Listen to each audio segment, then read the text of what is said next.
Hello friends, welcome to 5 अक्षर classes. इस video हम JNK पुलिस सब इंस्पेक्टर जो 2018 में जो आपका एग्जामिनेशन पेपर हुआ था तो उसको हम सॉल्व कर रहे हैं। ये वीडियो जो है ये पार्ट 2 है। इससे पहले मैंने पार्ट 1 भी अपलोड किया, तो अगर आपने पार्ट 1 नहीं देखा है तो आप पार्ट 1 देख सकते हैं। उसमें मैंने फर्स्ट 40 क्वेश्चन डिस्कस किए थे, तो इसमें मैं नेक्स्ट 40 क्वेश्चन को डिस्कस कर रहा हूँ। और अगर आपने हमारे चैनल को अभी तक सब्सक्राइब नहीं किया तो हमारे चैनल को सब्सक्राइब भी कर लें और इस वीडियो को लाइक करें और शेयर करें जितना आपसे हो सके, जिससे हमें मोटिवेशन मिलेगी कि हम और भी ऐसे वीडियोस टाइम टू टाइम आपके पास लाते रहें। और first question is Jammu and Kashmir rifles is, तो JNK राइफल्स इसमें से क्या है? An infantry regiment of Indian army, a battalion of Rashtriya rifles, the name of armed police of the state of JNK, या फिर a paramilitary force under the home ministry. तो इसका answer है an infantry regiment of Indian army.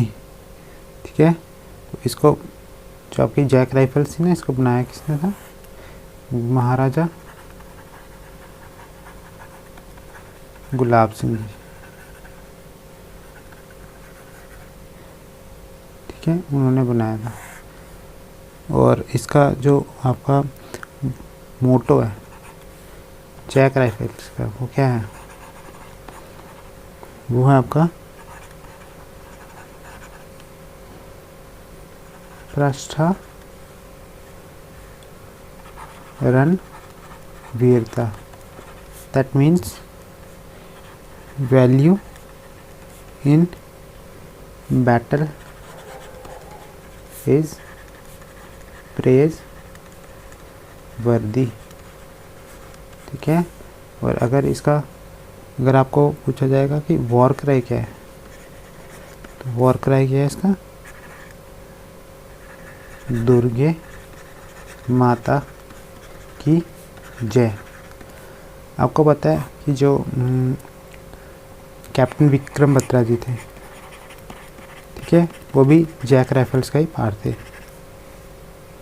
Captain Vikram Batra जी, ठीक है, जिनको परमवीर चक्र मिला था, PVC हाईएस्ट गैलेंट्री अवार्ड है, हाईएस्ट गैलेंट्री अवार्ड है। ठीक है, कैप्टन विक्रम बत्रा जी, वो भी जैक राइफल्स थे। 13 जैक राइफल्स का हिस्सा थे वो। ठीक है, और उनको क्या मिला था? पोस्टमसली परमवीर चक्र अवार्ड मिला था, जो हाईएस्ट गैलेंट्री अवार्ड है। ठीक है, और इसका वॉर क्राई क्या है? दुर्गे माता की जय। आपने अगर मूवी देखी होगी शेरशाह, तो उसमें बोला था उन्होंने, ठीक है, दुर्गे माता की जय। तो ये जैक राइफल्स। ठीक है, और ये क्या है? An infantry regiment of the Indian army. Which sector currently contributes most to GDP of India. तो कौन सा सेक्टर है जो कंट्रीब्यूट करता है most to the GDP of India, gross domestic product of India? इनमें से कौन सा सेक्टर है? वो है आपका services sector. With reference to the Simon Commission which of the following is correct. तो साइमन कमीशन के रिस्पेक्ट में आपको बताना है which of the following is correct. ठीक है, तो साइमन कमीशन इंडिया में कब आई थी? 1928, led by sir John Simon.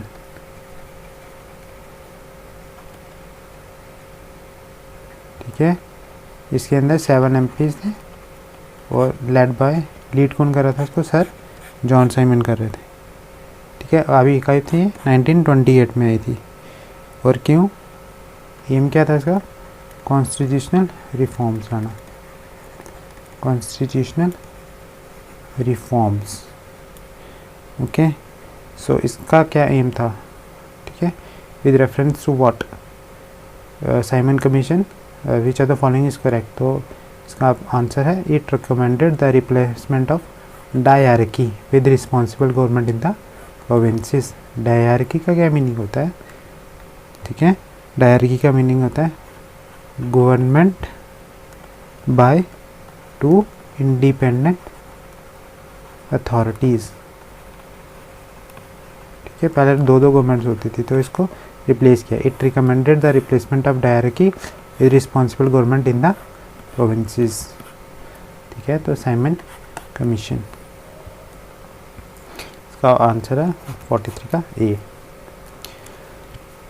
Consider the following actions by the government.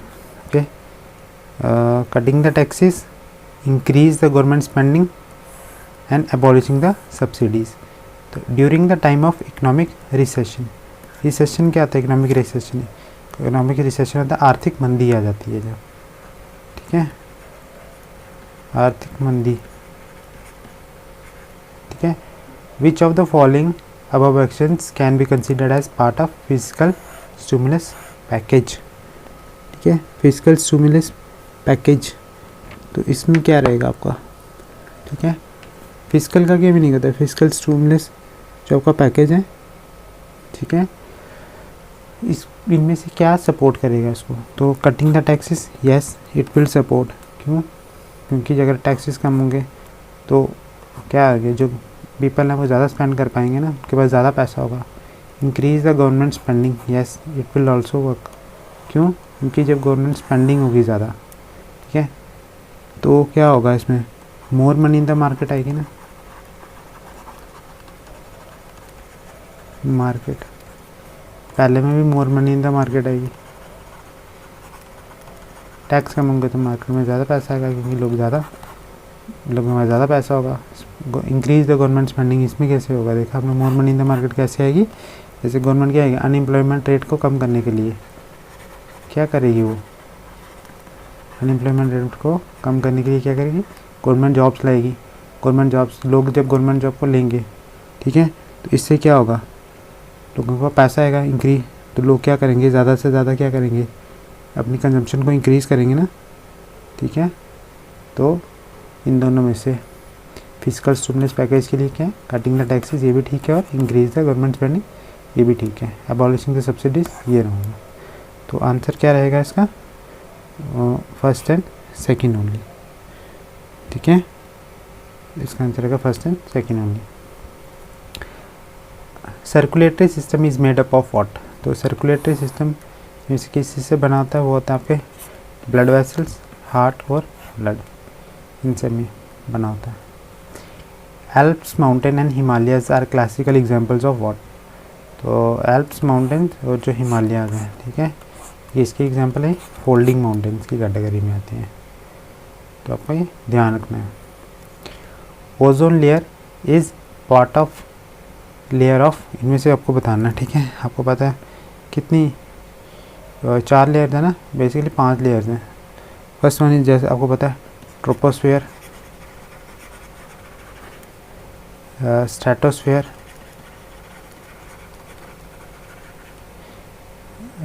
Troposphere, stratosphere, फिर क्या आती है?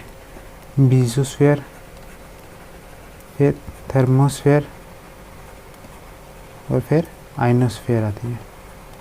तो जो आपकी ओजोन है, ये किसका पार्ट है? कौन सी लेयर का पार्ट है? ये है आपकी स्ट्रेटोस्फेयर का पार्ट है। अगर आपको पूछा जाएगा हॉटेस्ट कौन सी है, तो हॉटेस्ट कौन सी आएगी आपकी? वो है आपकी थर्मोस्फेयर, ठीक है। Which one of the following rocks is not sedimentary rock? ठीक है, आपको पता है रॉक्स 3 तरीके की होती हैं। फर्स्ट वन क्या है? Igneous, second one is sedimentary, और third one is metamorphic rocks. Igneous rocks आपको पता है कि कैसे फॉर्म होती हैं? दे आर फॉर्म जब क्या कहते हैं, जो मोल्टन मैग्मा है, ठीक है, वॉल्केनिक इरप्शंस होती हैं, उसके बाद जो मोल्टन मैग्मा है वो कूल डाउन होता है, तो उससे बनती हैं। तो इग्निशियस रॉक्स की एग्जांपल जैसे आ गई ग्रेनाइट एंड बेसाल्ट, ये आ गई। सेडिमेंट्री रॉक्स ऐसे फॉर्म होती है, जो सेडिमेंट्स हैं, ठीक है, ये इकट्ठा होते हैं ओवर पीरियड ऑफ टाइम, इकट्ठा हो के सेडिमेंट्री रॉक्स बनती हैं। जैसे आपको पता है जो सी शेल्स होते हैं, ठीक है, तो वहाँ पे भी क्या होता है, जो रेत होता है वो बार बार क्या होता है, इकट्ठा होता है, ठीक है, तो जो टाइड्स होती है वहाँ पे उसका वेयर एंड टेयर होता है, तो वहाँ से सेडिमेंट्री रॉक्स की फॉर्मेशन होती है। और जो मेटामॉर्फिक रॉक्स होती हैं, ये क्या होती हैं? एक रॉक जब दूसरी रॉक में कन्वर्ट होती है due to the process of metamorphosis process होता है। मेटामॉर्फोसिस प्रोसेस में हाई टेम्परेचर और हाई प्रेशर होता है। तो इसमें एग्जांपल जैसे हो गया आपकी मेटामॉर्फिक की स्लेट होगी, मार्बल होगी और क्वार्ट्ज होगी। ठीक है, क्वेश्चन में क्या था, which one of the following is not a sedimentary rock. तो शेल तो है, आपकी जो लाइमस्टोन है वो भी है, और सैंडस्टोन ये भी आपकी सेडिमेंट्री रॉक है। जो स्लेट है ना ये आपकी मेटामॉर्फिक रॉक है। उन्होंने नॉट पूछा है तो ध्यान से पढ़ना है क्वेश्चन को, तो इसका आंसर क्या आएगा, स्लेट, क्योंकि एक मेटामॉर्फिक रॉक है। Which one of the following is the largest source of electricity in India. Electricity का हाईएस्ट सोर्स क्या है, लार्जेस्ट सोर्स क्या है इंडिया में, तो वो है आपका व्हाट, वो है आपका थर्मल पावर प्लांट्स। ठीक है, थर्मल पावर प्लांट्स। तो हाइड्रो पावर प्लांट्स में इलेक्ट्रिसिटी कैसे जनरेट होती है, आपको पता है, जो डैम्स हैं, ठीक है, वो वाटर को क्या करते हैं, स्टोर करते हैं, और जो वाटर को स्टोर करने के बाद हम क्या करते हैं, ठीक है, उनको टरबाइंस पे एट हाइट से फेंकते हैं, तो ये टरबाइंस मूव करते हैं जिसकी वजह से इलेक्ट्रिसिटी जनरेट होती है। जो थर्मल पावर प्लांट्स हैं इसमें कैसे जनरेट होती है, ठीक है, इसमें कोई बार जैसे सब्सटेंस होगा, ठीक है, कोल वगैरह हो गया, वो क्या करते हैं, उसको हम उससे हम क्या करते हैं, जो आपका वाटर होगा, ठीक है, उसको हीट करते हैं। हीट करने से क्या होगी, स्टीम जनरेट होती है। ये जो स्टीम होती है ना, ये क्या करती है, आपकी टरबाइंस को मूव करवाती है, जिससे इलेक्ट्रिसिटी जनरेट होती है। न्यूक्लियर पावर प्लांट्स में भी सेम ही है कि स्टीम ही चाहिए हमें, ठीक है, और मूव कराएगी किसको, टरबाइन को, जिससे इलेक्ट्रिसिटी जनरेट होगी। लेकिन इसमें क्या है, जो फिजन का प्रोसेस होता है, न्यूक्लियर फिजन का, पानी को गर्म करने के लिए, ठीक है, न्यूक्लियर फिजन से हम स्टीम को प्रोड्यूस करते हैं, एंड देन क्या करेंगे, वो स्टीम जो होगी वो टरबाइंस को मूव करवाएगी। और जो सोलर पावर प्लांट्स हैं, ये तो आपको पता है, फोटोवोल्टिक रिएक्शंस होंगी, ठीक है, उससे क्या करते हैं, इलेक्ट्रिसिटी जनरेट कराते हैं। तो मेन सोर्स ऑफ इलेक्ट्रिसिटी क्या है इंडिया में, वो है थर्मल पावर प्लांट्स।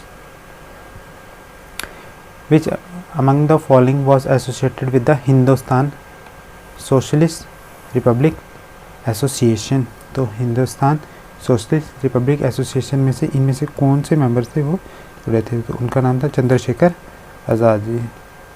ठीक है, तो ये आपकी जो है H Hindustan socialist Republic association, ये क्या है, 1928 में दिल्ली में फॉर्म की थी किन्होंने, भगत सिंह, चंद्रशेखर आज़ाद जी ने। ठीक है, प्रीवियसली इसको HRA बोला जाता था, क्या, Hindustan Republic association, Hindustan Republic association इसको बोला जाता था। ठीक है, इसका अपना एक रिटन कॉन्स्टिट्यूशन भी था। रिटन कॉन्स्टिट्यूशन का क्या नाम था, द रेवोल्यूशनरी, और प्रीवियसली थी, तो ये 1923 में पहले किसने फॉर्म की थी, राम प्रसाद बिस्मिल जी ने। ओरिजिनली इन्होंने इसको फॉर्म किया था, राम प्रसाद बिस्मिल, लेकिन इसको डिसइल्यूजन किसने कर दिया था, गांधी जी ने। आपको पता है दो विंग्स हैं, मॉडरेट्स और एक्सट्रीमिस्ट्स, तो ये एक्सट्रीमिस्ट विंग की थी ये, हिंदुस्तान सोशलिस्ट रिपब्लिक एसोसिएशन। पहले इसको HRA बोलते हैं, देन ये HSRA कन्वर्ट हुई थी 1928 में, भगत सिंह और चंद्रशेखर ने की थी।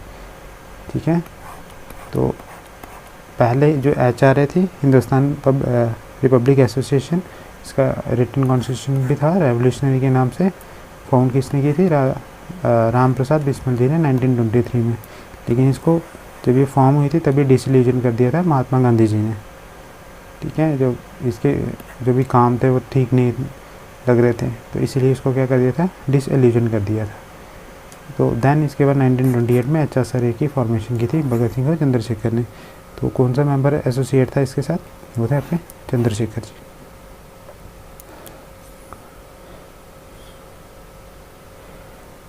विच among the following is the hardest part of our body. तो hardest part of our body कौन है, ठीक है, तो आपको पता है एनिमल ऑफ टीथ, आपका hardest part of our body है।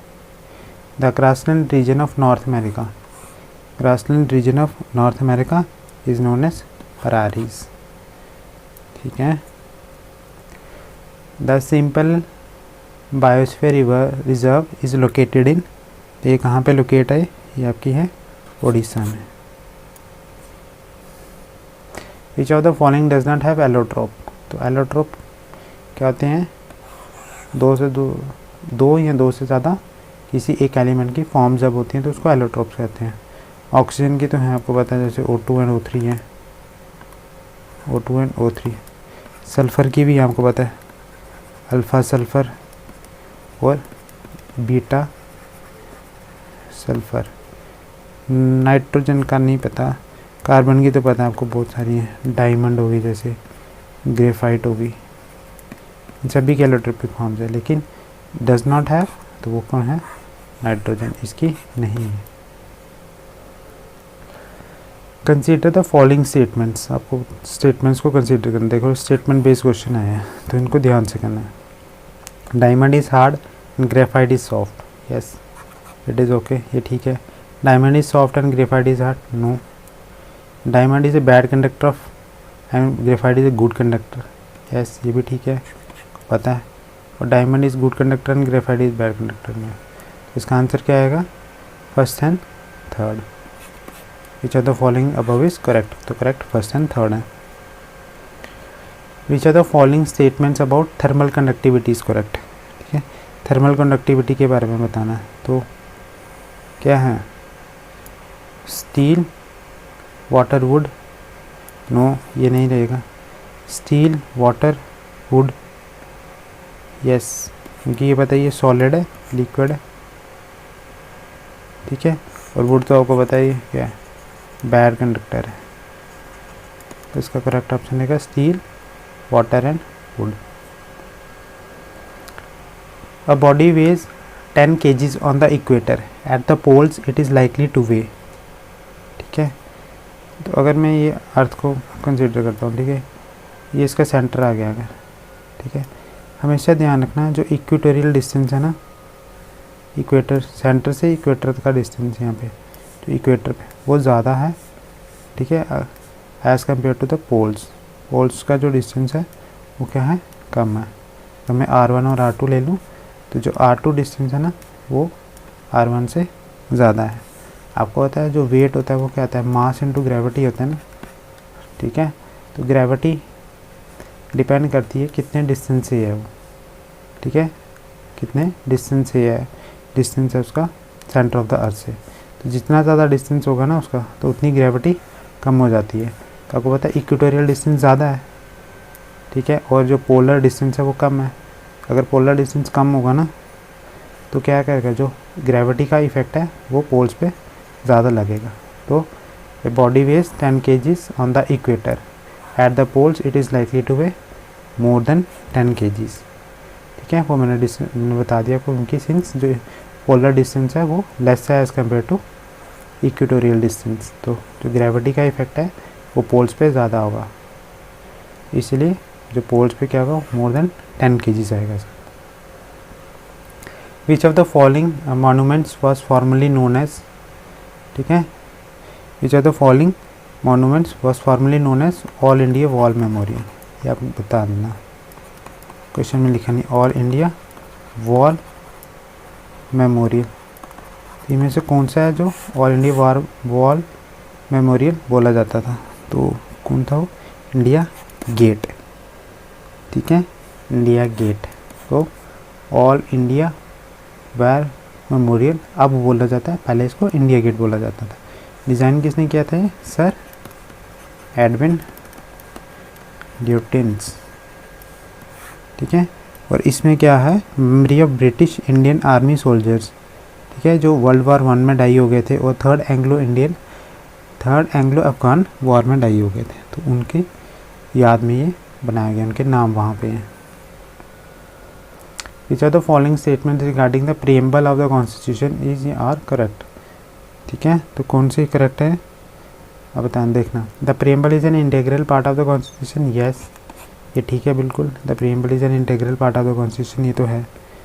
The word secular and socialist has been part of the preamble since Inception. Inception में स्टार्ट है, तो नहीं, ये स्टार्ट में नहीं है, ये 42nd अमेंडमेंट 1976 इसके तहत क्या हुए थे, ये ऐड हुए थे। ठीक है, तो इसका आंसर क्या आएगा, 1 ओनली, क्योंकि करेक्ट पूछा ना, तो करेक्ट पहला वाला है। The vice president of India is elected by N electoral college consisting of. तो वाइस प्रेसिडेंट को इलेक्टोरल कॉलेज क्या करता है, इलेक्ट करता है, जिसमें कौन कौन मेंबर्स होता है, तो members of both the houses of the parliament. ठीक है, और आपको पता है जो वाइस प्रेसिडेंट होता है ना, वो क्या होता है, स्पीकर ऑफ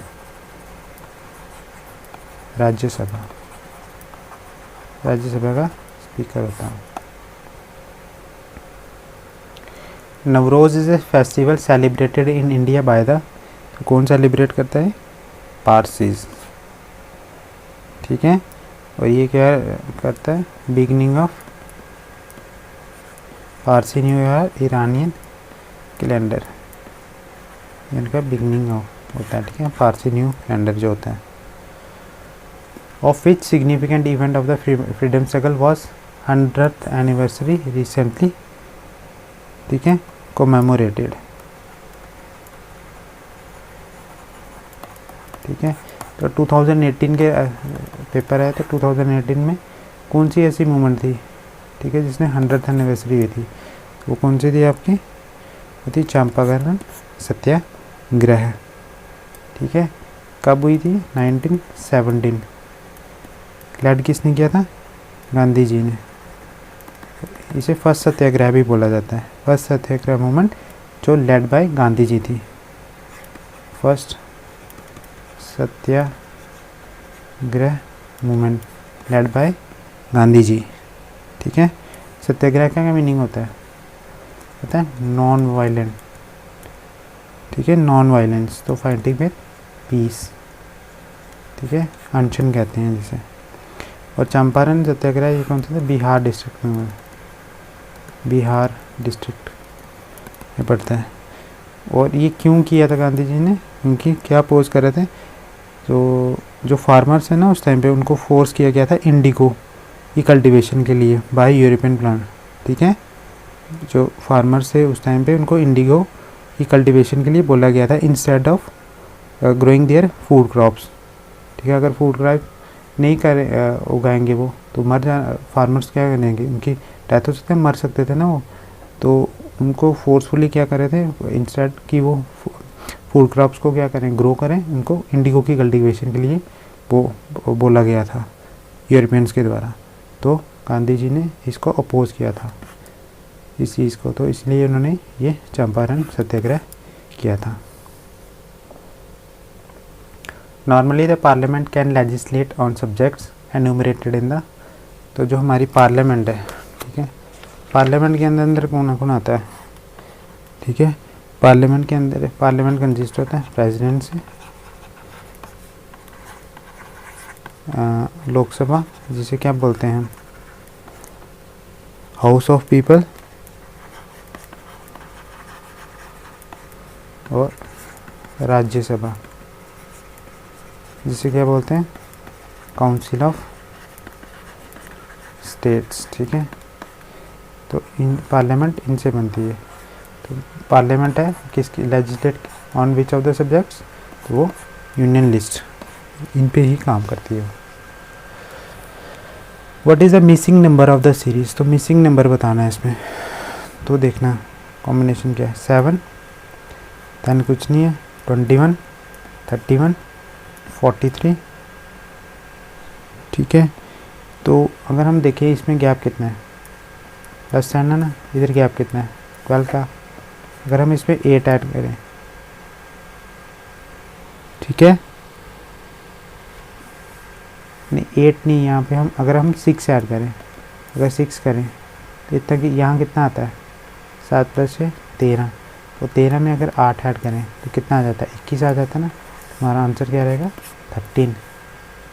ये डिफरेंस देखा हमने इन सभी में।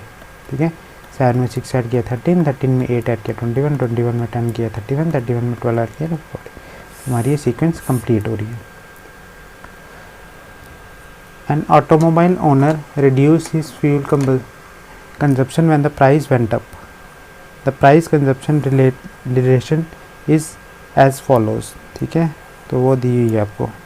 देखो प्राइस 40 थी, मंथली कंजम्पशन कितनी थी 60, देन 50 हो गई, तो मंथली कंजम्पशन कितनी होगी 48। आप देख रहे हो यहाँ पे प्राइस क्या करिए इंक्रीज़ हो रही है और जो कंजम्पशन है वो क्या करिए डिक्रीज़ हो रही है। ठीक है, तो जो आपकी एक्सपेंडिचर होता है वो कैसे होता है, प्राइस इंटू कंजम्पशन होता है ना। ठीक है, यहाँ पे कितनी थी 40 इंटू 60 2400, इधर कितनी है 50 इंटू 48 कितनी आ रही है, इसमें भी 2400 आ रही है। 60 इंटू 40 करेंगे तभी 2400 आ रही है। 75 इंटू 32 करेंगे तभी कितनी आ रही है आपकी 2400 आ रही है। तो जो आपकी एक्सपेंडिचर है वो कितना आ रहा है 2400 का आ रहा है। तो इसमें बोला है उन्होंने जब 80 रुपीज़ हो जाएगी पर लीटर। ठीक है, price into consumption is expenditure, expenditure तो 2400 ही रहेगा। प्राइस कितनी होगी 80, तो कंजम्पशन कितनी हो जाएगी 2400 अपॉन 80, कैंसिल करेंगे आंसर आएगा 30। In a test a candidate attempted only 10 questions and secured 50% marks in each of the questions. If he obtained a total of 25% in the test and all the questions carry equal marks, how many questions were there in the test? ठीक है, देखो suppose करो अगर उसके पास क्या है, मैं late करता हूँ। ठीक है, लेट कर रहा हूँ मैं marks for each correct question. ठीक है, अगर वो करेक्ट करता है तो लेट कर रहा हूँ उसको 10 मार्क्स मिलते हैं। ठीक है, क्वेश्चन के अकॉर्डिंग क्या दिया हुआ है कि in a test a candidate attempted only 10 question and he secured 50% marks in each of the question. तो हर एक क्वेश्चन में अगर वो ठीक करता था तो 10 मिलने थे, लेकिन उसको कितने मिल रहे हैं 50% मिल रहे हैं, नेगेटिव मार्किंग हुई जाए। अगर मैं 50% निकालूंगा 10 का, ठीक है, ये तो आ गया हर एक क्वेश्चन के लिए उसने इतने मार्क्स सिक्योर किए, और इंटू 10 कर दूंगा अगर जिसमें नंबर ऑफ़ मार्क्स उसने गेन किए होंगे ना, इतने ही मार्क्स आए होंगे ना उसके। ठीक है, क्योंकि 50% ऑफ 10 मैंने लेट कर लिया, इतने क्वेश्चन करेक्ट क्वेश्चन के उसको क्या मिल रहे हैं, एक क्वेश्चन को ठीक करेगा तो 10 मार्क्स मिलते हैं, लेकिन उसने 10 मार्क्स नहीं मिल रहे हैं उसको 50%, उसका आधा ही मिल रहा है। तो 50% ऑफ 10 करेंगे, ठीक है, वो कितना हो जाएगा आपका, ये 5 आ जाएगा ना। और उसने कितने क्वेश्चन अटैम्प्ट किए 10 किए हैं, तो यानी कि कितने हो गए 50 मार्क्स हो गए। ठीक है, अब क्या दिया उन्होंने, if he obtained a total of 25% in the test, 25% test में लिए है ना उसने, तो 25% की वैल्यू कितनी है 50 मार्क्स है। ठीक है, 25% की वैल्यू कितनी है 50 मार्क्स, क्योंकि उसने क्या किया हुआ है क्वेश्चन में दिया 25% मार्क्स ही लिए हुए हैं, तो हमने कैलकुलेट किया तो हमारे 50 मार्क्स आ रहे थे। ठीक है, क्वेश्चन में 25% दिए हुए हैं और हमारे कैलकुलेट किया तो 50 मार्क्स है, तो 25% की वैल्यू है 50। तो अगर मैं 1% की कितनी आ जाएगी 50/25, तो 100% की कितनी आ जाएगी 50/25 इंटू 100, कट किया तो 200 मार्क्स, यानी कि 200 मार्क्स का वो टोटल टेस्ट था, क्योंकि कोई भी चीज़ अपने आप में क्या आती है 100% होती है। तो अगर टोटल जो मार्क्स रहेंगे वो कितने हैं 100% है, तो कैलकुलेट किया तो हमने 200 मार्क्स आए, तो 200 मार्क्स अगर टोटल है। ठीक है, हमें क्या निकालना, how many questions were there in the test, तो हर एक क्वेश्चन को निकालने के लिए उसको कितने मिले हैं 10 मार्क्स ही मिल रहे हैं ना, टोटल मार्क्स इतने हैं। हर एक क्वेश्चन को निकालने उसको निकालेगा तो 10 मिलने थे करेक्ट क्वेश्चन के लिए, कट करेंगे तो कितने क्वेश्चन होंगे 20 क्वेश्चन होंगे। ठीक है, हाउ मेनी क्वेश्चन, तो 20 क्वेश्चन होंगे। A father is 9 times as old as his son and the mother is 8 times as old as the son. Father क्या है, 9 times as old as his son. अगर son की as में late कर लूँ x है, father की कितनी हो जाएगी, 9 टाइम्स हो जाएगी ना इसकी, 9x। और मदर की कितनी हो जाएगी, मदर की क्या हो जाएगी, 8x हो जाएगी। The sum of the father's and the mother's age is 68। तो फादर प्लस मदर इन दोनों की एज मिला के कितनी होगी, 68।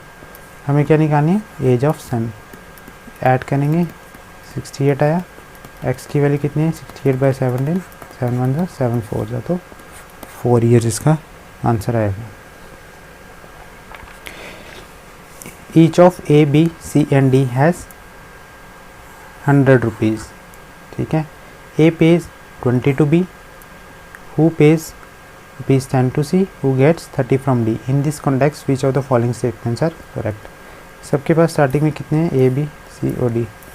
इसके पास भी 100 है, इसके पास भी 100 है, इसके पास भी 100 है और इसके पास भी 100 है। ए पेज 20 टू बी, तो ए ने अगर 20 बी को दे दिए तो इसके पास 80 रहेंगे, बी के पास कितने हो जाएंगे, 120 हो जाएंगे ना।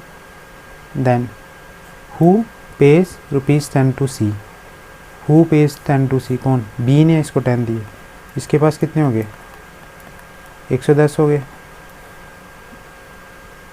ठीक है, तो इसके पास कितने हो गए, बी से लेके 10 110 हो गए। Then C who gets 30 from D, तो डी से इसको 30 मिलते हैं तो 140 हो गए, तो डी के तो 30 कम हो गए ना, तो 70। तो ये फाइनल अरेंजमेंट आ गई। ए के पास 80 बचे, बी के पास 110, सी के पास 140 और डी के पास 70। इन्होंने बोला था in the context which of the following statements are correct. दिया C is the richest, yes. D is the richest, no. C has more than A and D have in aggregate. Aggregate का meaning होता है मिला के। तो ए और D को add करेंगे तो कितना आ रहा है, वो 150 आ रहा है। ठीक है, नो ये भी नहीं है। और D is richer than B, तो ये भी नहीं है। ठीक है, तो आंसर क्या आपका, A option. Ram and Afzal start from the same point in opposite directions. After each kilometer, Ram always turn left and Afzal always turn right. Which of the following statements is correct? ठीक है, suppose initially वो इस point पे है, राम क्या कर रहा है, ठीक है, इस पॉइंट पे हो। After each kilometre Ram always turn left. Ram क्या करता है, लेफ़्ट की तरफ जाता है, तो 1 किलोमीटर लेफ़्ट किया। देन फिर वो जब 1 किलोमीटर करने के बाद फिर वो लेफ़्ट जाएगा, लेफ़्ट यहाँ से इसका ये होगा। देन फिर वो लेफ़्ट जाएगा। ठीक है, ये आ गई राम की पोजीशन। अफजल क्या करेगा, यहाँ से अगर अफजल क्या है, वो राइट की तरफ जा रहा है, वो भी 1 ही जा रहा है। पहले वो 1 किलोमीटर गया, फिर वो राइट की तरफ हो गया, 1 किलोमीटर गया, देन 1 किलोमीटर का फिर वो राइट जाएगा। तो आप लोग बताना है after both which of the following is correct बताना आपको। ठीक है, after both travelled 2 kilometre the distance between them is 4 kilometre. 2 kilometre करके वहाँ देखना, ये 1 and 1 यहाँ पे पहुँचेगा ना, वो 1 and 1 यहाँ पे, तो डिस्टेंस इनके बीच में 4 नहीं है, वो 2 है। तो पहला वाला गलत है। सेकेंड देखना, they meet after each has travel 3 kilometre. तो कब मीट किया इन्होंने, देखना 1 kilometre 2 kilometre 3 kilometre, 1 kilometre 2 kilometre 3 kilometre. हाँ, सेकेंड वाला ठीक है, क्योंकि 3 किलोमीटर कवर करने के बाद ही आप दोनों मिल गए हैं। They meet for the first time after each has travel 4 kilometre. No, अभी देखा हमने 3 किलोमीटर। दे नेवर मीट, तो ऐसा भी नहीं है, तो इसका आंसर रहेगा B. 2 equal glasses of the same type are respectively 1/3 and 1/4 full of milk. The glasses are then filled to the brim by adding water and the contents are then mixed in a pot. What is the ratio of the content of the water and milk in the pot? देखो, first glass, ये आ गया second glass. ठीक है, first class में जो आपका क्या है, मिल्क है, वो कितना है, 1/3 है। और सेकंड क्लास में जो मिल्क है वो कितना है, 1/4 है। The glasses are then filled to the brim by adding water. ठीक है, तो इसमें कितना वाटर ऐड हुआ होगा, ठीक है, 2/3 ही हुआ होगा ना, क्योंकि 1 माइनस 1/3 करेंगे तभी तो क्या आएगा, 2/3 आएगा ना। और इसमें कितना वाटर ऐड हुआ होगा, ठीक है, ये वाटर है, इसमें कितना वो ऐड हुआ होगा, 1 माइनस 1/4, तो 3/4 वाटर ऐड हुआ है, ठीक है।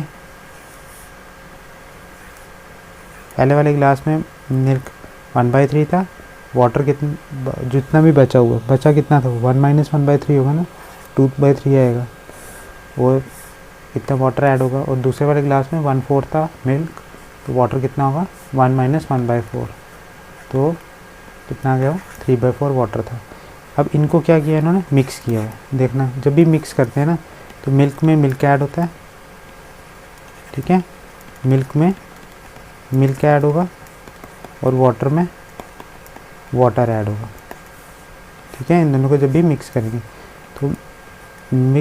तो मिल्क में मिल्क होगा, तो पहले वाले में मिल्क ये था और दूसरे वाले में ये था 1/4, और वाटर में वाटर, पहले वाले ग्लास से अगर मैं वाटर लूँगा तो वो 2/3 है, दूसरे वाले ग्लास से मैं वाटर लूँगा तो 3/4 है। तो इसका अगर एलसीएम लिया कितना आएगा, 12, तो क्रॉस मल्टीप्लाई करेंगे 4 + 3, यहाँ पे भी एलसीएम क्या है 12, तो इधर अगर हम एलसीएम लेंगे तो 8 + 9, ठीक है। ये मिलके कितना हो गया है, देख रहे हो ना, 4 + 3, 4 + 3 कितना होता है, 4 + 3 आ गया 7/12। तो मिल्क कितना आ गया जब हमने मिक्स किया, मिक्स करने के बाद जो मिल्क है वो 7/12 आया है, और जो आपका वाटर है मिक्स करने के बाद कितना आ रहा है, वो 8 + 9 17/12। तो मिल्क आ गया आपका 7/12, और जो वाटर आ गया आपका वो कितना आ गया, 17/12। तो अगर हम इसको कट कर दें तो रेशियो क्या रहेगी, 7:17 जो फाइनली होगी। तो आंसर इसका रहेगा 7:17, ठीक है। तो इन्होंने क्वेश्चन में क्या पूछा था, what is the ratio of content of water to the milk, ठीक है। तो ये मिल्क इज टू वाटर निकाली ना, देखा आपने, मिल्क इज टू वाटर निकाली मैंने, 7/12 इज टू 17/12। तो वाटर इज टू मिल्क क्या होगी, अगर मिल्क इज टू वाटर 7:17 है तो वाटर इज टू मिल्क 17:7 होगी ना। क्वेश्चन को ध्यान से पढ़ना है, तो ऐसे नहीं घबरा जाना है जैसे अभी मैंने किया, तो वो भी देख लेना आपने क्या पूछा है, तो वो 17:7 आएगी। Rectangular field has to be fenced on 3 sides, leaving one of the sides 20 feet and covered. If the area of the field is 680 square feet, how many feet of fencing will be required? ठीक है, तो if the area of the field, rectangular field है, area of rectangle क्या होता है, L × B, area कितना है 680, और इन्होंने बोला हुआ है फेंसिंग कर रहे हैं ना, तो एक साइड 20 फीट है जो अनकवर्ड रहेगी, है तो साइड ही है वो। सपोज करो ये अगर रेक्टेंगल है तो हम क्या करें, ये वाली साइड क्या करें, इसकी फेंस की, ये भी फेंस कर दी अगर, ठीक है, फेंसिंग कर दी मैंने इससे भी फेंसिंग कर दी, और इधर से ये वाली छोड़ दी, ये वाली कितनी है 20 है, ठीक है 20 है। तो यहाँ से मैं ये वाली साइड निकाल दूँगा ना, 680/20, तो कितना आएगा 34। तो x की वैल्यू आ गई 34। हमें निकालनी है how many feet of fencing will be required, ये 34 आ गई, ये 34 आ गई, ये 20 आ गई, ठीक है। तो 34 + 34 + 20, तो कितना आ गया ये 88। तो आपका आंसर आएगा 88। A large field of 700 hectares is divided into 2 parts. The difference of the areas of the 2 parts is 1/5 of the average of the 2 areas. What is the area of the smaller part in hectares? ठीक है, तो total कितना आपको पता है 700 है। अगर मैं एक को x लेट कर लूँ, दूसरा कितना आ जाएगा 700 - x, ठीक है। क्वेश्चन में दिया the difference of the areas of the 2 parts, तो difference of the areas 2 parts is x - 700 - x is equal to is 1/5 of the average of the 2 areas. Average of the 2 areas मतलब x plus 700 minus x upon 2, यही होगा ना। The difference of the areas of the two parts is 1/5 of the average of the areas of the two parts. ठीक है, तो इसको solve करेंगे। x minus 700 plus x आएगा 1/5, एक्स और एक्स कैंसिल, 700/2 आएगा 350। यहाँ पे आ जाएगा 2x माइनस 700 इक्वल टू 5 1 जा 570, यहाँ पे 70 आ गया। तो 2x की वैल्यू कितनी आ गई 770 अपॉन 2, 770 आ गई। ठीक है, तो x की कितनी आएगी 770 अपॉन 2, 2 1 जा 2 3 जा 6 17 2 285। What is the area of the smaller part? तो 700 टोटल थी, एक 385 है, तो दूसरा कितना होगा 385 में से इसको माइनस करेंगे, वो कितना आएगा आपका 315, तो वो 315 आएगा आपका smaller one. Two stations P and Q are 110 km apart on a straight track. One track starts from P at 7 am. One train, एक ट्रेन होगी, ठीक है, on one track. Train starts from P at 7 am and travels towards Q at 20 km per hour. Another train starts Q at 8 am and travels toward P at 25 km per hour. At what time they will meet? देखो ये ले लो, ये आपका P, ये आ गया आपका Q। इन दोनों के बीच में जो डिस्टेंस है वो कितना है 110 किलोमीटर्स। ठीक है, यहाँ से जो ट्रेन है ना P से वो Q की तरफ जाती है, कितने 7 बजे स्टार्ट होती है, और जो Q से P की तरफ जा रही है वो 8 बजे स्टार्ट होती है। इसकी कितनी स्पीड है, इसकी स्पीड आपकी 20 किलोमीटर पर आवर, और इसकी कितनी स्पीड है 25 किलोमीटर पर आवर।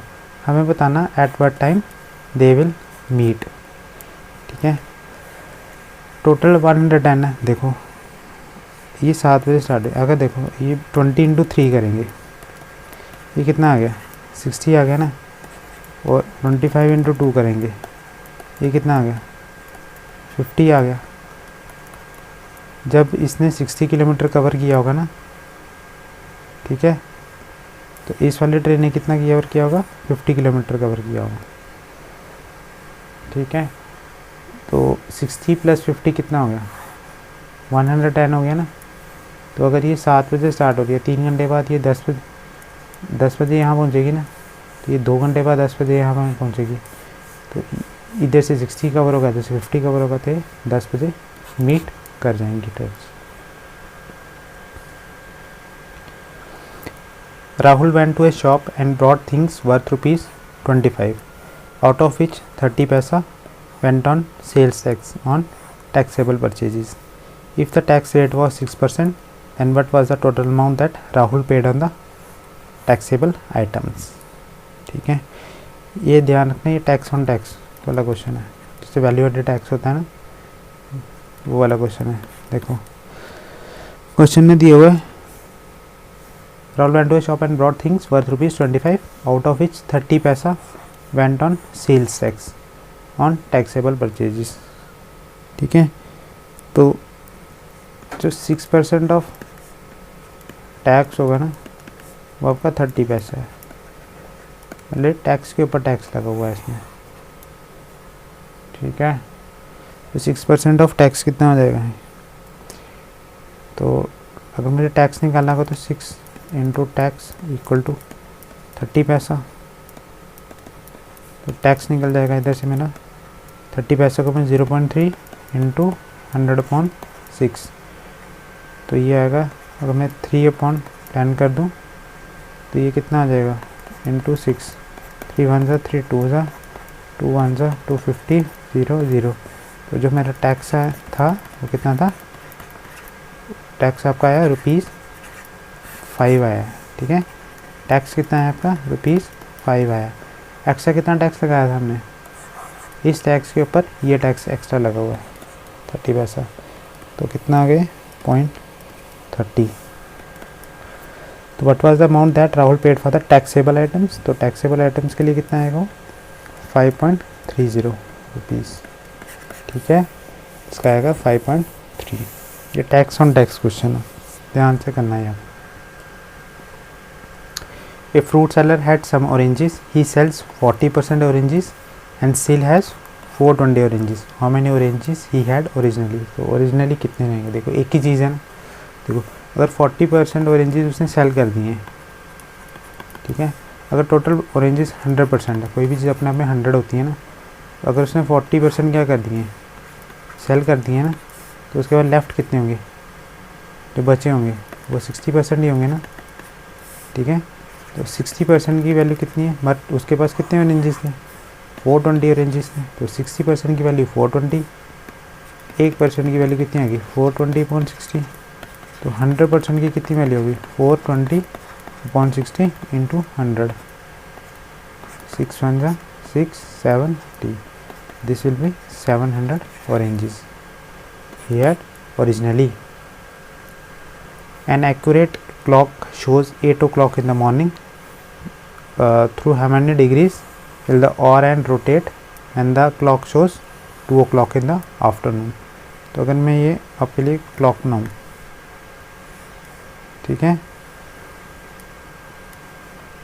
1 2 3 4 5 6 7 8 9 10 11 12 और 1 यहाँ पे ले लो। ठीक है, तो ये आपकी घड़ी आ गई। तो 8 o'clock इन द मॉर्निंग वो पहले कर रही थी। ठीक है,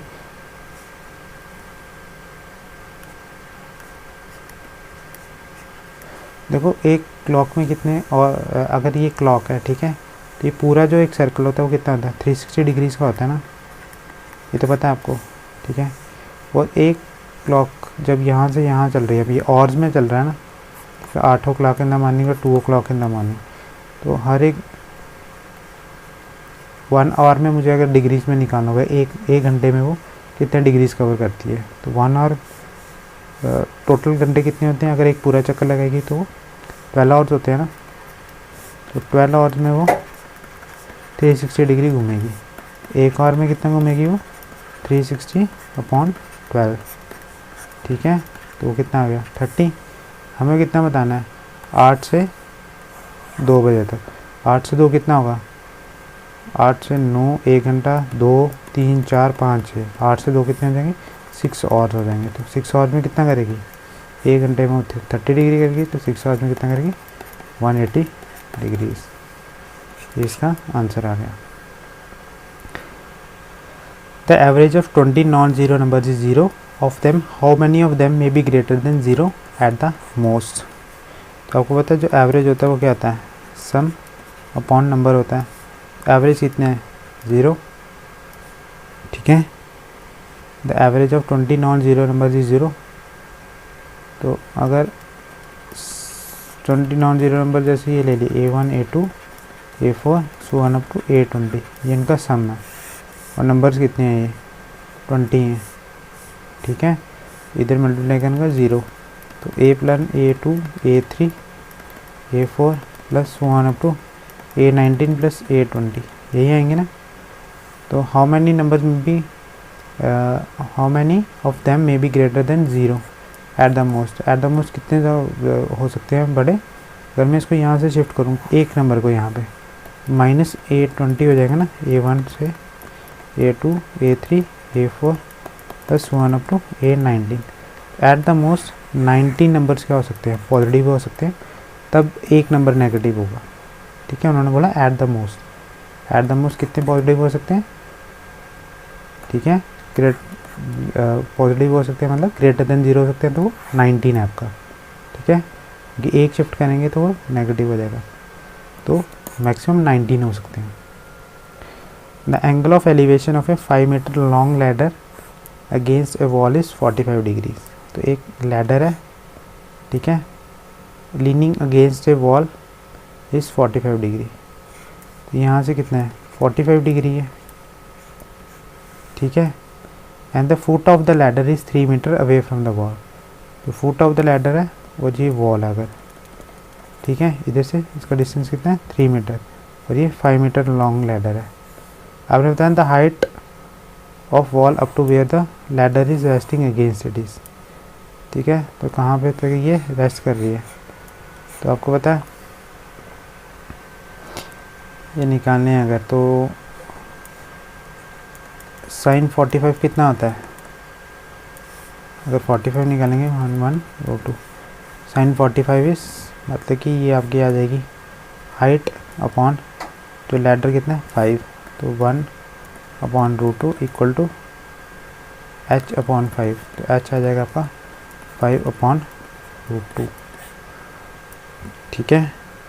तो ये आपका इसका आंसर आ जाएगा। तो 78 का आपका आंसर कितना आ जाएगा, ठीक है। तो ये आपका आता है 5/1.12, तो ये लगभग आपको 4 मीटर के पास पड़ेगा। P is able to do a piece of work in 15 days. Q can do the same work in 20 days.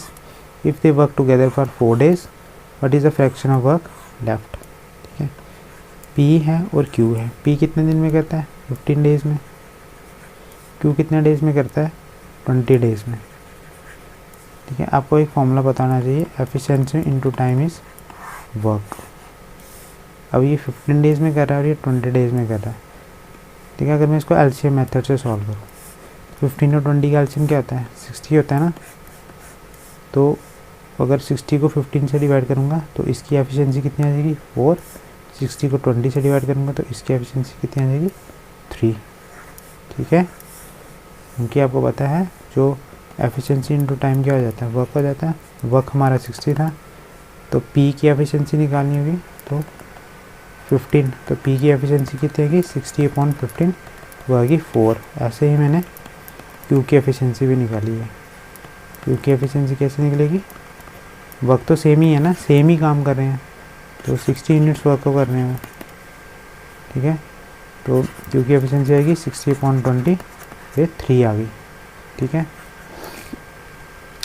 अब उन्होंने बोला if they work together for 4 days, तो 4 दिन तक वो सेम ही काम करें। सुनो, अगर एक दिन के लिए वो काम करते हैं ना, एक दिन में वो 7 यूनिट काम कंप्लीट कर सकते हैं अगर मिलके काम करेंगे, क्योंकि एक दिन में पी 4 यूनिट कर रहा है, एक दिन में पी क्यू कितना करता है 3 यूनिट, तो मिलके करेंगे तो 7 यूनिट, तो 4 दिन के लिए किया है। 4 दिन में कितना काम कर दिया होगा इन्होंने 7 × 4 which is 28 units. What is the fraction of work left, बचा कितना, अगर 28 यूनिट्स इन्होंने 4 दिन में कर दिए, टोटल काम 60 था, 60 में से 28 निकालेंगे तो 32, इतना काम बचा हुआ है। तो उन्होंने बोला फ्रैक्शन में निकालना, तो फ्रैक्शन क्या आएगी 32 बचा हुआ है, टोटल कितना है 60, अगर इसको काटेंगे तो ये कितना आएगा 8/15, तो 8/15 of the work is left. The sum of the present ages of son and his father is 60 years. 6 years ago, father's age was 5 times the age of the son.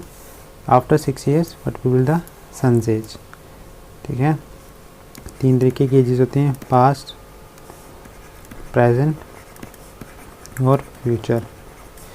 Question में क्या है, सन एंड फादर है। Present as अगर मैं सन की x ले लूँ, Y की वाई ले लूँ फादर की, तो इक्वेशन क्या बनेगी x plus y equals to 60। और नेक्स्ट इन्होंने बोला है 6 ईयर्स एगो, 6 साल पहले, पास्ट में जाना है, x - 6, वाई फादर की कितनी हो जाएगी y - 6, ठीक है। तो इक्वेशन क्या बनेगी x - 6 सन की आ गई, y - 6 फादर की आ गई। तो father's age was 5 times the age of the son, father's age 5 times है ना, तो इक्वल करने के लिए हम सन में डालेंगे, तो 5x - 30 equal to y - 6, 5x - y equal to -6 + 30, तो 5x - y इक्वल टू 24। ये हमारी सेकेंड इक्वेशन आ गई। अगर हम सॉल्व करें फर्स्ट एंड सेकेंड को, फर्स्ट इक्वेशन हमारी ये x + y 60, सेकेंड है 5x - y equal to 24। Add करेंगे तो ये cut equal to 84, x equal to 84/6। Solve किया 14 आया, तो x प्रेजेंट एज थी तो किसकी सन की थी, तो वो 14 आई है। क्वेश्चन में हमारे बोला हुआ है अगर सन की प्रेजेंट एज क्या है x है, तो वो 14 ईयर्स आई है, लेकिन हमें प्रेजेंट नहीं पूछी उन्होंने, 6 साल बाद पूछी है।